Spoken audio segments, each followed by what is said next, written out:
कुछ डरावने aliens outer space से अर्थ के अंदर आ जाते हैं और इन डरावने एलियंस को यहाँ पे पैरासाइट बोलते हैं और ये ह्यूमंस की बॉडी के अंदर घुसकर उनके ब्रेन के ऊपर अटैक करते हैं और उनके नर्वस सिस्टम के अंदर घुसकर उनकी बॉडी के अंदर यहाँ पे अडेप्ट कर लेते हैं और इसके बाद वो लोग पूरी दुनिया में यहाँ पे तबाही मचाने लगते हैं और अपने सर्वाइवल के लिए इनोसेंट ह्यूमन को यहाँ पे मारकर खा जाते हैं। और ठीक ऐसा ही एक पैरासाइट शिनिची नाम के एक हाई स्कूल बंदे के ऊपर चढ़ जाता है और उसकी लाइफ यहाँ पे पूरी तरह से बदल जाती है। कहानी की शुरुआत होती है यहाँ पे शिनिची से, जो कि अपने कमरे में आराम से सो रहा होता है और तभी एक पैरासाइट उसके कान के थ्रू उसकी बॉडी के अंदर इंटर करने की कोशिश कर रहा होता है, पर कानों में ईयरफोन लगने की वजह से वो उसकी बॉडी के अंदर नहीं जा पा रहा होता है और वो रास्ता बदल के यहाँ पे शिनिची की नाक में घुस जाता है। लेकिन तभी शिनिची छींक देता है और वो वहाँ से नीचे गिर जाता है और फिर अब उस पैरासाइट को देखकर शिनिची यहाँ पे बहुत बुरी तरह से डर जाता है और बेड से भी नीचे गिर जाता है। और शिनिची यहाँ पे पैरासाइट को मारने के लिए एक बुक उठा लेता है और इससे पहले कि वो कुछ यहाँ पे रिएक्ट कर पाता, वो पैरासाइट उसके हाथ के अंदर घुस जाता है और धीरे धीरे उसके आर्म के थ्रू उसके ब्रेन के अंदर जाने की कोशिश कर रहा होता है। और ये देखने के बाद शिनिची की यहाँ पे बुरी तरह से फट जाती है और शिनिची उस पैरासाइट को रोकने के लिए एक ईयरफोन को अपने हाथ में बुरी तरह से बांध लेता है और फिर वो पैरासाइट उसके ब्रेन में कंट्रोल नहीं कर पाता है। और तभी शिनिची की मॉम और शिनिची की डैड यहाँ पे उसके पास आ जाते हैं, पर शिनिची जब उन्हें अपना हाथ दिखाता है तो वहाँ पे कुछ भी नहीं होता है। और ये देखने के बाद शिनिची के डैड उससे पूछते हैं कि क्या तुम नशे तो नहीं करने लग गए हो, जिसमें शिनिची बोलता है कि सच में डैड यहाँ पे कुछ था, मैं नशे से नहीं करता हूँ। और फिर हमें यहाँ पे अगले दिन की सीन दिखाई जाती है जहाँ पे शिनिची नीचे ब्रेकफास्ट करने के लिए आ जाता है और शिनिची के डैड उससे पूछते हैं कि हाँ भाई शिनिची, वो कीड़ा तुम्हें फिर से मिला क्या। और फिर शिनिची जैसे ही अपनी कॉफी पीने लग जाता है तो उसे एक टेबल पर स्पाइडर दिखता है और उसको देखने के बाद शिनिची यहाँ पे बहुत ही ज्यादा डर जाता है और इसको देखने के बाद उसके डैड बोलते हैं, अरे क्या हो गया तुम्हें, ये सिर्फ एक कीड़ा ही तो है और पता नहीं ये तुम्हारे कीड़े का डर कैसे जाएगा। और थोड़ी देर के बाद शिनिची अपने स्कूल की तरफ निकल पड़ता है और पीछे से उसकी फ्रेंड होरानो शिनिची को सरप्राइज करने का सोचती है और जैसे ही वो उसके ऊपर अटैक करने लगती है तो शिनिची उसी वक्त अपने राइट हैंड से उसको रोक लेता है और मोरानो उससे बोलती है कि तुम्हें पहले से पता चल गया था ना कि मैं तुम्हारे ऊपर अटैक करने वाली हूँ और देखो मुझसे तुम झूठ मत बोलना। जिसपे शिनिची बोलता है कि अरे नहीं मोरानो, मुझको सच में कुछ नहीं पता था। और शिनिची यहाँ पे गलती से मोरानो को एप्पल्स के ऊपर टच कर देता है और जिसके बाद मोरानो उसे एक जोरदार थप्पड़ मारकर वहाँ से चली जाती है। और इसके बाद हम लोग शिनिची के क्लासरूम के अंदर देखते हैं कि शिनिची वही एक रात पहले का सीन यहाँ पे सोच रहा होता है जब वो पैरासाइट उसके बाजुओं में यहाँ पे घुसने की कोशिश कर रहा था और शिनिची यहाँ पे सोच ही रहा होता है कि क्या वो बग अभी भी मेरे राइट ही हैंड में है। तभी वो अपने टीचर को अपने सामने खड़ा हुआ देखता है और फिर उसके टीचर उसे वहाँ पे क्लास से बाहर निकाल देते हैं। और अब वापिस से घर जाते समय शिनिची को एक छोटी सी बच्ची दिखाई देती है जो कि एक बॉल के साथ खेलते खेलते रोड पर आ गई थी और फिर शिनिची देखता है कि सामने से एक गाड़ी उसकी तरफ आ रही होती है और अब जल्दी से उसकी जान बचाने के लिए शिनिची अपने राइट हैंडी से उस गाड़ी को रोक देता है और उस बच्ची की जान बचा लेता है और उसे अपने हाथ में यहाँ पे एक आइस दिखाई देती है जिसको देखने के बाद शिनिची यहाँ पे बहुत ही बुरी तरह से डर जाता है। और अब शिनिची यहाँ पे जल्दी से अपने घर जाने के बाद रूम को यहाँ पे लॉक कर लेता है और एक चाकू लेकर अपने राइट हैंड में मारने की कोशिश कर ही रहा होता है और तभी वहाँ पे शिनिची का राइट हैंड एक बोलने वाली चीज में बदल जाता है और वो बिल्कुल यहाँ पे एलियन पैरासाइट जैसा दिख रहा था और उसे देखने के बाद शिनिची यहाँ पे बहुत ही ज्यादा बुरी तरह से डर जाता है और फिर शिनिची उसके ऊपर अटैक करने की कोशिश करता है पर वो एलियन पैरासाइट उसके अटैक को बहुत ही आसानी से यहाँ पे डॉज कर देता है। और तभी शिनिची उससे पूछता है कि अबे तुम हो क्या आखिर। और तभी शिनिची का हाथ यहाँ पे सो जाता है और फिर शिनिची इंटरनेट में उसके बारे में रिसर्च भी करता है पर इस एलियन जैसी चीज के बारे में उसको कुछ भी नहीं पता लगता है। और अब थोड़ी देर के बाद शाम हो जाती है और शिनिची यहाँ पे डिनर करने के लिए नीचे आ जाता है और वो खाना खाते खाते सोच रहा होता है कि नहीं, मैं अपने मॉम और डैड को इसके बारे में नहीं बता सकता हूँ, उन्हें तो लगेगा मैं तो पागल ही हो गया हूँ और लगता है मुझे इसे सीक्रेट ही रखना होगा। और अगली सुबह हम लोग देखते हैं कि शिनिची के राइट हैंड यहाँ पे इंग्लिश की बुक पढ़ रहा होता है ताकि वो इन लोगों की भाषा यहाँ पे सीख सके। और तभी शिनिची उससे पूछता है कि हाँ, तो तुमने तो यहाँ पे बताया नहीं कि तुम हो कौन। और तभी वो एलियन उससे बोलता है कि तुम्हारे प्लेनेट की बायोलॉजिकल बुक में भी मेरे बारे में कुछ नहीं लिखा हुआ है और मुझे बस इतना पता है कि मैं तुम्हारा यहाँ पे ब्रेन कंट्रोल नहीं कर पाया। और ये सुनने के बाद शिनिची बहुत ही ज्यादा शॉक हो जाता है और बोलता है, क्या मेरा ब्रेन, क्या तुम फिर से मेरे ब्रेन के ऊपर यहाँ पे अटैक करना चाहते हो क्या। और फिर वो एलियन उससे बोलता है कि अगर ये पॉसिबल होता तो मैं अभी तक ये सब कर चुका होता। और शिनिची यहाँ पे तंग होकर बोल रहा होता है कि क्या मुसीबत है यार, ये सब मेरे ही साथ होना था और लगता है कि मुझे अब ये अपना हाथ कटाने के लिए हॉस्पिटल ही जाना पड़ेगा। और फिर वो एलियन उससे बोलता है कि अगर मेरी सलाह लो तो तुम्हें हॉस्पिटल नहीं जाना चाहिए और वो हॉस्पिटल वाले तुम्हारा हाथ नहीं काटेंगे बल्कि तुमको पकड़कर एक जगह में कैद कर देंगे और तुम्हारे साथ लैब में कई सारे एक्सपेरिमेंट भी करा करेंगे और तुम्हारी लाइफ यहाँ पे हमेशा के लिए बर्बाद हो जाएगी। और अब हम लोगों के पास एक दूसरे के साथ कोऑपरेट करके जीने का और कोई अलावा नहीं है और जब तक मैं सो रहा हूँ तुम अपना हाथ यहाँ पे नॉर्मली यूज कर सकते हो और यही हम दोनों दोनों के लिए यहाँ पे फायदेमंद होगा। और अब थोड़ी देर के बाद शिनिची यहाँ पे ब्रेकफास्ट करने के लिए नीचे आ जाता है और अब शिनिची के फादर फिर से एक कीड़े को उसको दिखाते हैं यहाँ पे, पर इस बार शिनिची यहाँ पे उस कीड़े को अपने हाथ से पकड़कर बाहर फेंक आता है। और ये देखने के बाद उसके मॉम और डैड यहाँ पे बहुत ही ज्यादा शॉक रह जाते हैं। और अब उस एलियन की बात न मानते हुए शिनिची यहाँ पे पुलिस स्टेशन जाने का फैसला करता है और तभी वो एलियन यहाँ पे एक्टिव हो जाता है और वो शिनिची से बोलता है कि शिनिची मुझे अपने ही टाइप का यहाँ पे एक एलियन सेंस हो रहा है। और शिनिची उससे शॉक होकर बोलता है कि क्या तुम्हें कैसे पता चला कि तुम्हारे जैसे भी इधर टहल रहे हैं। और फिर वो एलियन उससे बताता है कि हम लोग यहाँ पे रेडियो वेव की वजह से आपस में पता लगा सकते हैं। और फिर वो शिनिची से बोलता है कि ये पैरासाइट यहाँ से 200 मीटर की दूरी पर है। और अब वो दोनों यहाँ पे उसके पास जाने लगते हैं, लेकिन शिनिची को रास्ते में चलते चलते वहाँ से फटने लगती है और फिर वो यहाँ पे दूसरी तरफ भी भागने लग जाता है। लेकिन तभी वो पैरासाइट उसे रोक लेता है और कहता है उसी तरफ चलो शिनिची, और उस क्रीचर को मिलकर मुझे अपने बारे में बहुत सारी चीजें पूछनी है और ये हम दोनों के लिए बहुत ही ज्यादा जरूरी है। और अब शिनिची यहाँ पे मान जाता है और थोड़ी देर के चलने के बाद और उसी क्रीचर के पास वो लोग पहुंच जाते हैं और वो लोग देखते हैं कि वो क्रीचर एक पैरासाइट डॉग है यहाँ पे और वो यहाँ पे दूसरे डॉग की लाश को खा रहा होता है। और तभी यहाँ पे शिनिची का राइट हैंड बोलता है भागो यहाँ से, उसका प्लान तुम्हें यहाँ पे खाने का है। और फिर वो दोनों यहाँ से बहुत ही तेजी से भाग जाते हैं। फिर वो दोनों एक जगह पर आकर बैठ जाते हैं और वो पैरासाइट यहाँ पे शिनिची से बोल रहा होता है कि तैयार हो जाओ तुम, अगर तुम मर गए तो मैं भी तुम्हारे साथ साथ मर जाऊंगा। और तभी हम लोग देखते हैं कि वो पैरासाइट डॉग उड़ता उड़ता उन लोगों की तरफ आ रहा होता है और अब उस पैरासाइट डॉग और शिनिची के राइट हैंड में बहुत ही तगड़ी फाइट हो जाना शुरू हो जाती है। और फिर शिनिची के यहाँ पे राइट हैंड उस क्रीचर का दिल उखाड़ लेता है और फिर वो पैरासाइट यहाँ पे तड़प तड़प कर मर जाता है। और फिर शिनिची यहाँ पे नोटिस करता है कि उस पैरासाइट में यहाँ पे रत्ती भर भी कोई सिंपैथी नहीं है आपस में और बहुत ही ज्यादा बेरहमी से उसको मार गिराया इसने। और अब इसके बाद हम लोग एक लड़की को देखते हैं जिसको यहाँ पे कुछ गुंडे छेड़ रहे होते हैं और तभी वहाँ पे एक आदमी आ जाता है और उन गुंडों से उस औरत को बचाता है और वो उस लड़की से बोलता है कि आओ मैं तुम्हें तुम्हारे घर तक छोड़ दूं। और फिर वो लड़की और वो आदमी यहाँ पे घर की तरफ जा रहे होते हैं और तभी पीछे से एक गुड्डा उसी आदमी के सर पर एक आयरन रॉड से हमला करता है। फिर वो सभी लोग वहाँ पे उसे घेर लेते हैं और वो आदमी उनसे बोलता है कि मुझे नहीं लगता कि मेरा पेट तुम लोगों को यहाँ पे डाइजेस्ट कर पाएगा, 4 लोग तो बहुत ही ज्यादा हो जाएंगे। और ये सुनने के बाद वो लड़की शॉक होकर बोलती है कि क्या तुम्हारा स्टमक। और तभी वो आदमी का सर यहाँ पे 3 हिस्सों में डिवाइड हो जाता है और उन चारों को यहाँ पे एक झटके में ही मार देता है। और वो लड़की ये सब देखकर चिल्ला पाती उससे पहले ही वो उसका भी सर काट देता है। और अगले दिन हम लोग यहाँ पे शिनिची को देखते हैं जो कि अपने स्कूल की तरफ जा रहा होता है और फिर वो पैरासाइट उससे पूछता है कि शिनिची क्या हुआ तुम्हें अब पुलिस के पास नहीं जाना है क्या। और तभी शिनिची उससे डर डर कर बोलता है कि नहीं नहीं, अगर तुम्हारे बिना किसी एलियन ने मुझे खा लिया तो मैं तो अपनी जान से मर जाऊंगा। और फिर उसका पैरासाइट उससे बोलता है कि मुझे मीगी बुलाया करो, जो कि जापानीज लैंग्वेज में राइट हैंड होता है। और अब थोड़ी देर के बाद शिनिची अपने स्कूल में पहुंच जाता है और फिर मुरानो की एक दोस्त शिनिची से मुरानो की यहाँ पे बात कराने के लिए शिनिची के पास लेकर आती है मुरानो को। और फिर शिनिची उससे माफी मांगता है और बोलता है और कल मैंने ये सब जानबूझकर नहीं किया था, मुझे माफ कर दो प्लीज। और थोड़े नखरे दिखाने के बाद मुरानो उसे वहाँ पे माफ कर देती है। और उसके जाने के बाद एक लड़का शिनिची से आकर बोलता है ओए शिनिची जरा आकर बाहर मुझे मिल तू। और फिर वो लड़का बाहर आकर उससे कहता है और वो बोलता है कि तुम ज्यादा ही आजकल नहीं उड़ रहा है, मुरानो मेरी बंदी और उसके आसपास तुम भटकना भी नहीं। और ये बोलते ही वो शिनिची के मुंह पर एक पंच मार देता है और तभी शिनिची का यहाँ पे राइट हैंड यहाँ पे एक्टिव हो जाता है और वो उस लड़के के बहुत ही जोरदार पंच मारता है और वो लड़का यहाँ पे बहुत ही ज्यादा दूर जाकर गिरता है और फिर वो लड़का वहाँ से डरकर बहुत ही तेज भाग जाता है। और अब थोड़ी देर के बाद शिनिची की एक फ्रेंड उससे बताती है आजकल इंटरनेट में बहुत ही ज्यादा खतरनाक मौतें यहाँ पे वायरल हो रही हैं और पुलिस इनके बारे में बिल्कुल से चुप है, लेकिन उनको यहाँ पे सब कुछ पता है। लेकिन उस वीडियो में डेड बॉडीज यहाँ पे लिटरली पीसेस में कट हो चुकी हैं। और घर जाने के बाद शिनिची ये सब के बारे में रिसर्च करता है और फिर शिनिची बोलता है कि यार ये सब ठीक नहीं हो रहा है और अगर इसी तरह से चलता रहा तो यहाँ पे पूरी ह्यूमैनिटी खत्म हो जाएगी और मुझे कुछ करना पड़ेगा इस बारे में। और मुझे तो लगता है मुझे तुम्हें यहाँ पे पुलिस को अरेस्ट करवा देना चाहिए ताकि वो तुम पे यहाँ पे रिसर्च कर सके और तुम्हारी स्पीशीज को यहाँ पे खत्म भी कर पाए। और तभी वो पैरासाइट उससे बोलता है कि पता नहीं तुम्हें ये सब इतना खतरनाक क्यों लग रहा है, ये सब तो नेचुरल चीजें हैं क्योंकि सारी स्पीशीज यहाँ पे फूड के लिए एक दूसरे के ऊपर डिपेंड होती हैं और हम जैसे पैरासाइट को भी फूड के लिए यहाँ पे इंसान की जरूरत होती है और वो तो तुम्हारी यहाँ पे खुद की स्पीशीज मारी जा रही है तो इस वजह से तुम इतना ज्यादा इतरा रहे हो। और फिर मिकी यहाँ पे शिनिची से ये भी कहता है कि अगर तुमने यहाँ पे कुछ भी उल्टा सीधा करने की कोशिश की मेरे पास तुमको रोकने के लिए और भी कोई चारा नहीं बचेगा। अपने सर्वाइवल के लिए मैं तुम्हें यहाँ पे जिंदा तो रखूंगा लेकिन मैं तुम्हारी यहाँ पे आँख नाक जीभ सब कुछ यहाँ पे गायब कर दूंगा ताकि तुम यहाँ पे कुछ भी वापस से बोल ना पाओ। और मिकी का ये रूप देखकर शिनिची यहाँ पे बहुत ही ज्यादा डर जाता है और फिर शिनिची यहाँ पे उसे डीमन कहकर बुलाता है। और अब थोड़ी देर के बाद यहाँ पे शाम हो जाती है, तभी एक पैरासाइट यहाँ पे मिकी को अपने आसपास सेंस करता है और फिर मिकी यहाँ पे बता रहा होता है कि मुझे यहाँ पे अपनी स्पीशीज के सेंस हो रहा है, लेकिन आसपास यहाँ पे इतने सारे लोग होने के कारण मैं उसे यहाँ पे अच्छे से सेंस नहीं कर पा रहा हूँ और हमें यहाँ से अभी चलना चाहिए क्योंकि वो हमारे पास बहुत ही तेजी से आ रहा है। और अब चलते चलते शिनिची यहाँ पे एक जगह पर आकर रुक जाता है और तभी वहाँ पे वो ह्यूमन पैरासाइट वहाँ पे आ जाता है और वो मिगी से बोलता है कि अच्छा तुम इसीलिए मुझसे दूर भाग रहे थे,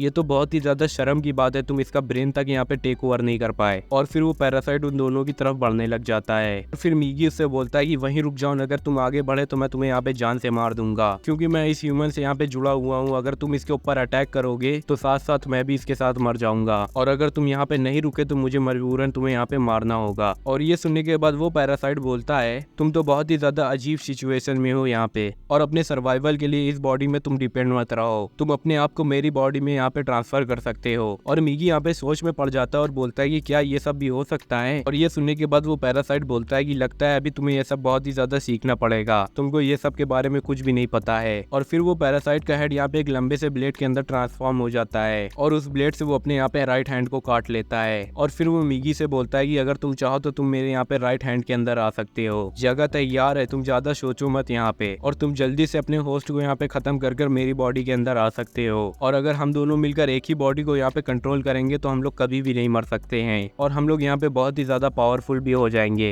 और ये सब सुनने के बाद मिगी यहाँ पे बहुत ही बुरी सोच पर पड़ जाता है और अब ये सब देखकर शिनिची यहाँ पे बहुत ही ज्यादा शॉक हो जाता है। ये सब सुनने के बाद वो बोलता है कि लगता है तुमसे नहीं होने वाला, मैं ही तुम्हारे यहाँ पे होस्ट को खत्म कर देता हूँ। और वो पैरासाइट शिनिची के ऊपर अपने ब्लेड से हमला कर देता है और तभी मिगी यहाँ पे अपने ब्लेड से उस होस्ट की बॉडी को टुकड़ों में काट देता है और फिर वो पैरासाइट यहाँ पे तड़प तड़प कर मर जाता है। और तभी शिनिची मिगी से बोलता है कि मिगी तुमने क्या अभी अभी मेरी जान बचाई? और तभी मिगी उससे बोलता है कि नहीं ऐसा नहीं है, मुझे नहीं लगता कि मैंने तुम्हारी यहाँ पे जान बचाई है और मुझे नहीं लगता था कि यहाँ पे कोई ऐसा भी ट्रांसफर पॉसिबल था, तो इस वजह से मैंने उसे यहाँ पे मार दिया और मेरे पास सिर्फ एक ही लाइफ है, अगर मुझे यहाँ पे अपने बारे में पूरी इन्फॉर्मेशन नहीं मिल जाती तब तक मैं ये सब नहीं करूंगा। और अगली सुबह हम लोग यहाँ पे मुरानो और शिनिची को देखते हैं जो कि एक रेस्टोरेंट में बैठकर यहाँ पे खाना खा रहे होते हैं। और जब वो लोग वापस जा रहे होते हैं तो वो लोग यहाँ पे पार्क में कुछ बच्चे को देखते हैं जो कि एक बिल्ली के बच्चे को यहाँ पे जमीन के अंदर गाड़ कर उसके ऊपर पत्थर मार रहे होते हैं। और ये सब देखने के बाद शिनिची उस बिल्ली के बच्चे को वहाँ से उठाता है और उन बच्चों से वो कहता है कि ये भी तुम्हारी हमारी तरह एक क्रिएचर है, कोई खिलौना नहीं है ये सबसे खेलने के लिए। और फिर शिनिची वहाँ से जाने लगता है लेकिन तभी वो बच्चे उसके ऊपर यहाँ पे पत्थर से हमला करने की कोशिश करते हैं, लेकिन शिनिची यहाँ पे अपने राइट हैंडी से उन पत्थर को यहाँ पे रोक लेता है। और फिर शिनिची उनकी तरफ बहुत ही ज्यादा डरावनी आंखों से पलट कर देखता है, जिसको देखने के बाद वो सभी बच्चे यहाँ पे बहुत ही ज्यादा रोने लगते हैं। और फिर शिनिची और मुरानो अपने घर की तरफ यहाँ पे निकलने लगते हैं। रास्ते में शिनिची यहाँ पे मनी मन सोचता है कि शायद मिगी यहाँ पे सही कह रहा था, हम ह्यूमंस यहाँ पे इतने भी अच्छे क्रिएचर्स नहीं हैं। और अब हम यहाँ पे उसी बंदे को देखते हैं जो कि हम लोगों ने पहले देखा था और वो यहाँ पे एक और फीमेल पैरासाइट के साथ खड़ा होता है। और अब अगले दिन वहाँ पे शिनिची अपने स्कूल की तरफ जा रहा होता है और तभी यहाँ पे मिगी शिनिची से बताता है कि मेरी स्पीशीज यहाँ पे आसी पास में है। और फिर उस पैरासाइट का पीछा करते करते यहाँ पे शिनिची अपने स्कूल में पहुंच जाता है और अब थोड़ी देर के बाद यहाँ पे स्कूल शुरू हो जाता है। और तभी शिनिची का प्रिंसिपल यहाँ पे सभी लोगों को उनकी मैथ की न्यू टीचर से मिलाता है, इसका नाम यहाँ पे तामिया रियोको होता है और ये वही औरत होती है जिसको हम लोगों ने अभी पहले देखा था।